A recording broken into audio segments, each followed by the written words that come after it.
Ma-express, isang nakakagulat na balita ang dumating para sa Pinoy basketball community matapos hindi napili sa 2026 WNBA draft ang Filipino-American guard na si Vanessa De Jesus. Maraming fans ang umaasa na siya ang magiging susunod na Pinay na makapasok sa pinakamataas na antas ng women's professional basketball sa US. Pero nang matapos ang 3 rounds ng draft, hindi lumabas ang kanyang pangalan sa listahan ng mga napiling rookies. Ang WNBA draft ay isa sa pinakamahirap pasukin sa professional sports dahil limitado lamang sa 12 teams ang liga at karaniwang 36 players lamang ang napipili kada taon. Sa ganitong sistema, kahit ang mga standout collegiate players ay minsan hindi nakakapasok sa draft board. At para kay Vanessa, na nagkaroon ng solid collegiate career sa Duke Blue Devils women's basketball, bago lumipat sa Syracuse Orange women's basketball, malaking hamon ang pagpasok sa liga kahit na meron siyang international appeal at malakas na fanbase mula sa Filipino community.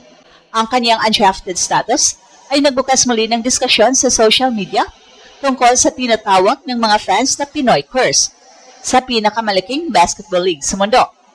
Sa loob ng maraming taon, iilan pa lamang ang mga manalarong may dugong Pinoy ang nagkaroon ng pagkakataon sa top-tier American leagues tulad ng NBA at WNBA. At dahil dito, naging emotional ang reaksyon ng maraming Pinoy fans na umaasang makita si Vanessa bilang bagong simbolo ng Philippine representation sa global women's basketball. Gayunpaman, hindi pa tapos ang kanyang professional journey sa kasaysayan ng WNBA. Maraming players ang hindi napili sa draft pero nagkaroon pa rin ng pagkakataon sa pamamagitan ng training camp invites at overseas leagues. At para kay Vanessa, ang tanong ngayon ay hindi kung natapos na ba ang pangarap, kundi kung saan magsisimula ang susunod na kabanata ng kanyang career. Bago pa man ang 2026 WNBA draft, kilala na si Vanessa bilang isa sa mga talented Phil-Am guards ng NCAA Women's Basketball. Nagsimula ang kanyang collegiate career sa Duke University kung saan siya ay naging bahagi ng isang competitive program sa Atlantic Coast Conference. Bilang freshman at sophomore ng Duke, nagpakita siya ng versatility bilang guard na kayang mag-organize ng offense, mag-defense sa perimeter at tumulong sa fast-paced transition game. Pero sa modern NCAA basketball kung saan maraming elite prospects ang naglalaban para sa WNBA attention, kinakailangan ng mga players na magkaroon ng breakout seasons upang mapansin ng professional scouts. Sa kalaunan ay nag-transfer si Vanessa sa Syracuse University upang makahanap ng mas malaking role sa offense. Sa Syracuse, nagkaroon siya ng pagkakataon na maging pangunahing ball handler at playmaker ng team. Ang kanyang leadership at court vision ay naging mahalagang bahagi ng sistema ng Orange sa kanilang ACC matchups.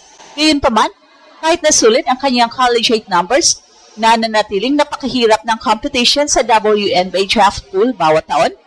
Maraming prospects mula sa powerhouse programs at international leagues ang naglalaban para sa limitadong roster spots sa liga. At isa sa mga pangunahing dahilan kung bakit maraming talented players ang hindi napipili sa WNBA draft ay ang struktura ng liga mismo. Sa kasalukuyan, may 12 teams lamang ang WNBA at bawat roster ay may limitadong slots, so ibig sabihin, kahit ang mga standout college players ay kailangang makipaglaban para sa kakaunting opportunities lamang. Sa maraming pagkakataon, ang draft selection ay nakadepende hindi lamang sa individual skill, kundi pati sa team needs, possessional depth at long-term development plans ng mga franchises. Ang isang player na may talent ay maaaring hindi mapili kung ang mga teams ay naghahanap ng ibang posisyon o skill set sa kanilang roster. Para kay Vanessa, ang pagiging combo guard ay parehong advantage at challenge. Sa modern WNBA, ang mga teams ay kadalasang naghahanap ng guards na may elite scoring numbers o exceptional defensive specialization. Kung minsan ang player na mas kilala sa playmaking at leadership ay kailangang patunayan pa ang kanilang scoring impact upang makakuha ng roster spot. Gayunpaman, maraming halimbawa sa WNBA history ng mga undrafted players na nagkaroon ng matagumpay na careers. Ang mga training camps at pre-season opportunities ay madalas nagiging daan para sa mga overlooked prospects upang ipakita ang kanilang kakayahan laban sa professional competition.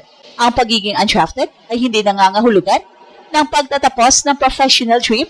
Sa katunayan, maraming players ang nagsisimula ng kanilang careers sa pamamagitan ng overseas leagues sa Europe o Asia bago muling bumalik sa WNBA radar.